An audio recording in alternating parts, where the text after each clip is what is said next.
Hello, everybody out there. I'm finally back. I'm 16, just Josh, OJ, or Josh, really. Just whatever name you prefer. Pick one, stick with it. It helps me, me not be as confused.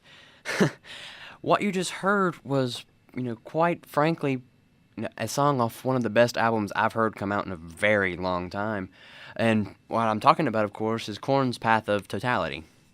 It's not scheduled to be released until December 6th. That's at the time of recording this. It is only the 30th of November. I'll be honest, I did kind of pick up sort of an advanced copy. I did, chip in a little extra and got the special edition. If you can, I'd highly, recommend it. I just, want to hit some of the high spots for the album and just pretty much why I think, this is really a return of, Korn, as we knew them, from, early 90s, or no, excuse me, late 90s, early millennium, my fault. Just, doing whatever the fuck they want, and it's sounding amazing. I mean, when's the last time that, you've heard of anybody at all being excited for a Korn album? I mean, the last time I was excited for any, Korn album at all, I was, God, maybe 16, maybe, and that's pushing it. So, but, I mean, starting off, I think it was over the summer Korn release, Get Up, with Skrillex. I thought, yeah, this is a really good song. I, hope they do more, but I'm not going to hold my breath. At the time, I thought, was under the impression that it was a kind of, just a short concept kind of thing, to, just to test the waters maybe for the future, and, then we wouldn't hear anything. Oh, how wrong I was. About late September, early October, they released Narcissistic Cannibal, also featuring Skrillex, which just turned out to be a phenomenal song and lapped Get Up completely, at least, in my opinion. If you have a conflicting one, you know where the comment box is down below. Please, people, start leaving comments. I have no idea how I'm doing. I'll get maybe, one or two likes, and then that'll be, the end of it. I know my videos aren't great, and I know, my background image, whatever it is this time, I'm not entirely sure. I always pick those after I record. Are, not always user-friendly. I know I've put up a couple of illusions that gave me a headache, so I don't know if I'll continue with that or not. But anyway, I'm diverting back, away from my topic, and I'll get back to it. But, wow. I mean, that's really the only way I can sum this album up. It's just Korn is back. I mean, not, Chutes and Ladders, Blind, Daddy style Korn, obviously, But still, I mean, it's nice to see the guys really take a step in the right direction, again, at least in my opinion. If you didn't like the album, well, first of all, get better taste in music. And second of all, what's wrong with you? I mean, Korn took something completely experimental that, in a strange kind of way, was actually meant, for metal style music in the form of dubstep, and put them together. I mean, from my opinion, metal and dubstep, just to borrow a quote, hearing that together for the first time is really similar to the first time you tried peanut butter and chocolate together. I mean, two great things that are decent at least on their own, just have to go great together. And sure enough, Korn knocks it out of the park. I mean, I can really see this opening the door for a lot more, artists to experiment with other maybe not as well known dubstep artists. As far as the underground goes, I'm not quite sure on the underground dubstep scene. I don't listen to it that often, but I do listen to a lot of metal, and I know that these two genres were made for each other. But anyway, enough of my rambling. To kind of talk some about the album. It opens up with the first of three, featuring Skrillex tracks with Chaos is in Everything. I can't really think of the last time the opener of a song, excuse me, Chaos Lives in Everything, the opener of an album really got me hooked immediately. I mean, the last time that happened, I believe I was listening to, I want to say, Slipknot's debut. I mean, I'm a massive, Slipknot fan, so I'm biased. But again, just an amazing song, and then just leads right into Kill Mercy Within with Noisia. Great song, amazing song, and everything just blends perfectly. The songs are kept around the 2.5, 3.5 minute mark with only one track, Bleeding Out, going over that. So the songs are kept short enough to that, they don't overkill it, but they're timed out long enough to where it's not just, well, that was a nice sample, can I have more kind of thing. And after that, you get into the third track on the album, which is, at the time of recording this, my favorite on the album, In My Wall.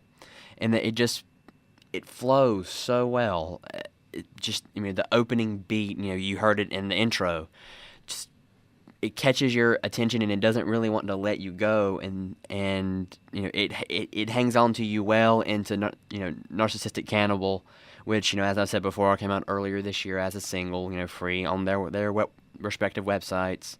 I'm not sure if Skrillex did it free. I know if you went to Korn's site, you could get both that and Get Up for free. I'm not sure if you still can or not.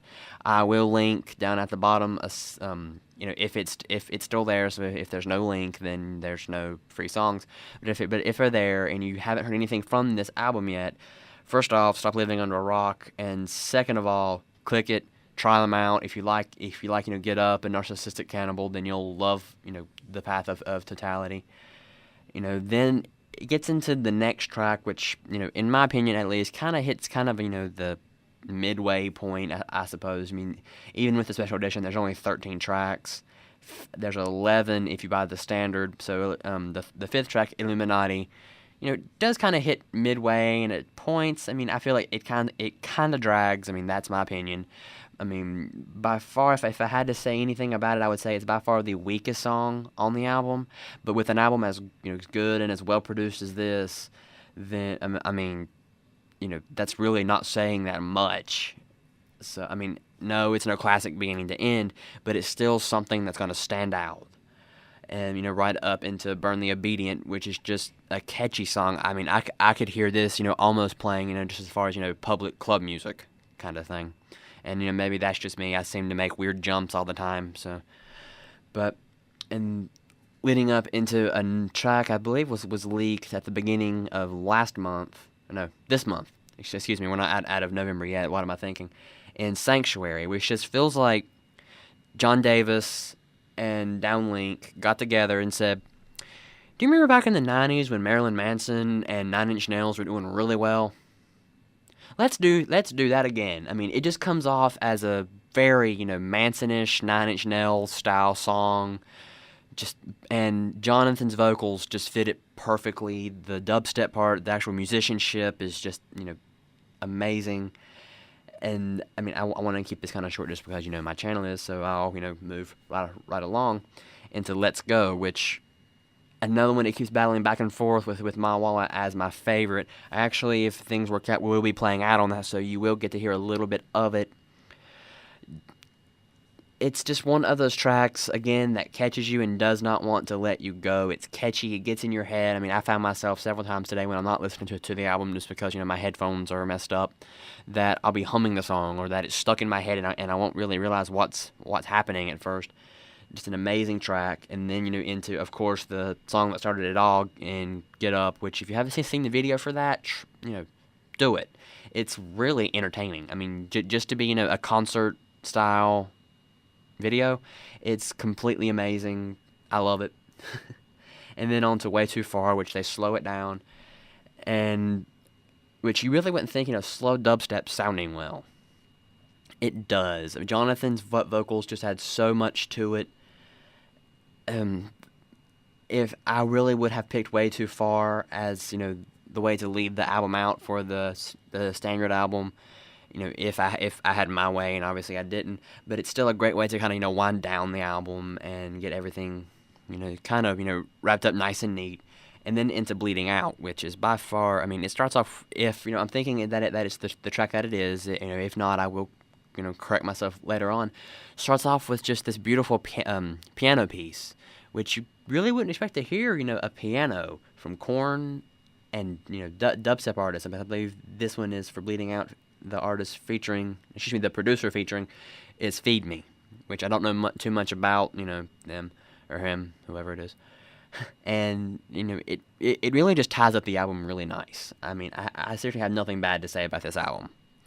And then if you were like me and chipped in the 5, 6 extra bucks, however much it was for the bonus edition, then you got another. I think it's what 2 more tracks, and then a DVD from which will feature the complete Korn Live the Encounter performance, which was a good concert in its own right. If you've never seen it, it really is worth the extra $5, $6, however much, to pick it up, check it out, even if you don't like the bonus tracks. But Fuels the Comedy is pretty cool. It's kind of your normal thing you would expect from Korn. Do whatever you want to me, bully me, pick on me, do whatever you want. It's just going to make me stronger kind of thing. And it's just kind of funny just because Jonathan is not really singing as much as he's rapping in this song, which just, I know Korn is kind of, new metalish. When they started out, they had that element to them. But they went so, I really wouldn't say far away from it. They kind of deviated from it, I suppose. And focus more on that. So it really sticks out, for me at least, because I didn't discover Korn until later. I'm just now really listening to their stuff. I only listened to maybe 3 or 4 albums, which I'm sure any Korn fan from the beginning really only listens to 3 or 4 albums, given their track record. But still, and then just to finally wrap up the album, they do really well with Tension, which you hear something at the end that I haven't, me at least, heard from Jonathan Davis in a very long time. In the last maybe, I want to say 45 seconds or so. It's just Jonathan beatboxing over this really great dubstep beat. I think the one on that one is Excision, Dastic, and Downlink. If I've mispronounced any of those, please let me know. Again, I don't listen to much dubstep. I'm not really, anything outside of, Skrillex and Deadmau5 and a little bit of Lights. I don't really listen to dubstep often. Again, I'm sorry. And again, just to kind of harp on it a little bit more, the special edition also comes with a DVD featuring the Korn Live, the Encounter performance, which was a very good concert, actually. It opens up with something from Korn 3, and then just they play 4 or 5 tracks starting off from that, and then they get into the classics stuff like Here to Stay, Falling Away from Me, Freak on a Leash, obviously. I don't really know of a Korn set afterwards that hasn't played that song. And then later on, on down the line, right before it's over, they play stuff from the original Korn album, Chutes and Ladders and Clown. Just a great DVD, actually. If you just cannot stand, Korn 3, Remember Who You Are, you really might, you won't enjoy it. I'll be, blatantly honest with that. But if, you picked it up, you heard it some other way, and it's decent, then you will enjoy this show. Just to see Korn live from a cornfield, just you can't write stuff like that. Honestly, you can't. But anyway, that'll be enough for me. I don't want to talk too much about the album, just in case we do talk about it some on the Discovery. So for now, I have been OJ, Ojama 16, just Josh, or Josh, what have you. But to play us out, I have fixed it up. Here is a little bit of Let's Go. If you've been, if you stayed this long into it, thank you to start off. I'm sorry I haven't had one up. I've had issues, with school and getting, audio recorded. But enough from me. Let's play out on Let's Go.